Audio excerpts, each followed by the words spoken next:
In 1942, many powerful Europeans gathered in a room in the United Kingdom to devise a strategy to promote peace post-World War II. At the time, it didn't have the moniker of UNESCO. It was known as CAME, the Conference of Allied Ministers of Education. But we've all heard of certain parks, museums, artifacts, or popular destinations that have been deemed World Heritage Sites.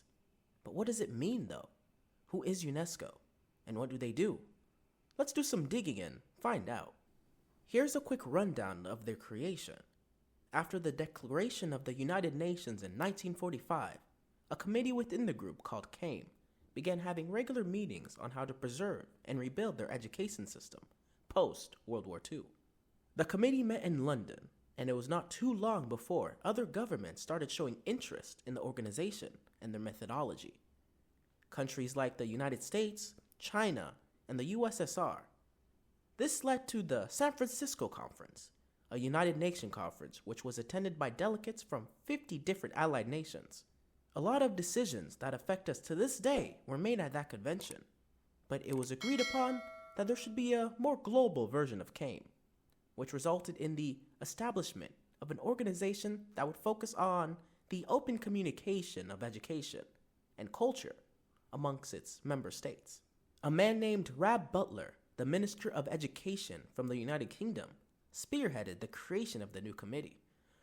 It wasn't long after that a constitution with goals and the regulation of UNESCO was created and signed by 37 countries. There have been different occasions where their constitution was amended and such, but UNESCO was born into what we know today. But what do they do? UNESCO, or the United Nations Education, Scientific, and Cultural Organization's mission is to promote peace and security through international collaboration. They have several committees that focus on different avenues of their namesake. In education, they are a powerhouse in the leading and coordinating of global learning, and since 2015, they have been striving to provide a high-quality education for those who want it all over the world.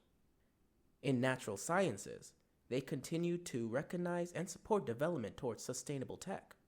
From social sciences to ocean protection, UNESCO's goal is the open exchange of culture and innovations through a global effort, with culture being an area of focus. Nothing in this world is perfect. When it comes to organizations, especially matters of government, corruption is sure to follow. From my perspective, UNESCO has had a positive influence on preserving culture and the natural world overall, but regions, countries, and individuals have suffered because of it. Being a country with a World Heritage Site can mean a lot for its host, but it can also bring one thing that can sour its original purpose: money. An article in 2014 stated that World Heritage tourism brought in over $1.2 billion, with projections to reach almost $2 billion by 2030. Organizations and governments alike would love to benefit and get in on some of that cash, especially in emerging countries, which can lead to more under-the-table dealings, and at times, it can be at the cost of their locals. In the book, Le Festival, les Bois Sacrés et l'UNESCO, the author goes into detail about the sacred grove in Osun, Nigeria. It was classified as a World Heritage Site in 2005, but the process to get there was littered with over 15 years of rivalries, corruption, and lobbyists.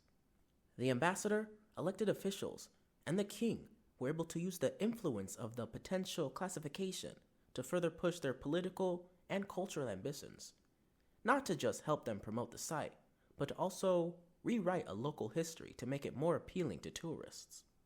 The locals of World Heritage Sites see the most daily impact of the new classification, from mass tourism to gentrification. Gentrification is the process where a neighborhood or area goes through significant changes because of an influx of investment and the relocation of more affluent folk, which usually leads to the displacement of the people that once called it home. Panama City is a great example of how a World Heritage Site can lead to the disregard of the local population. In 1997, the Casco Viejo neighborhood was given the title of a World Heritage Site for its historical and cultural importance.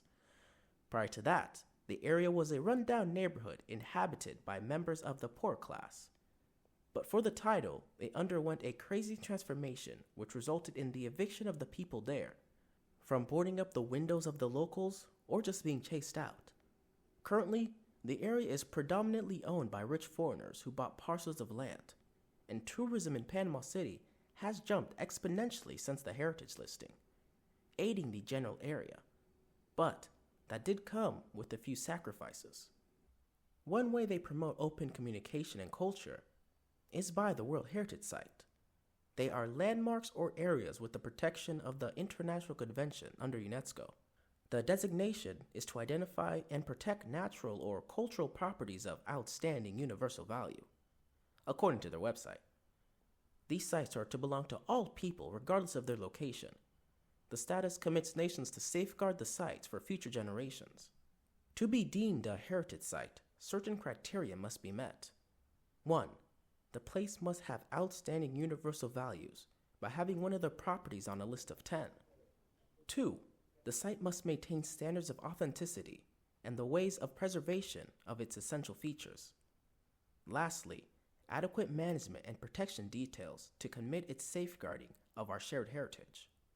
We have some popular sites like the Pyramids of Giza or the Roman Colosseum. Here's a couple that aren't talked about as much. Cappadocia, Turkey, more specifically the Greme National Park. The area in general has a ton of historical, religious, and natural importance.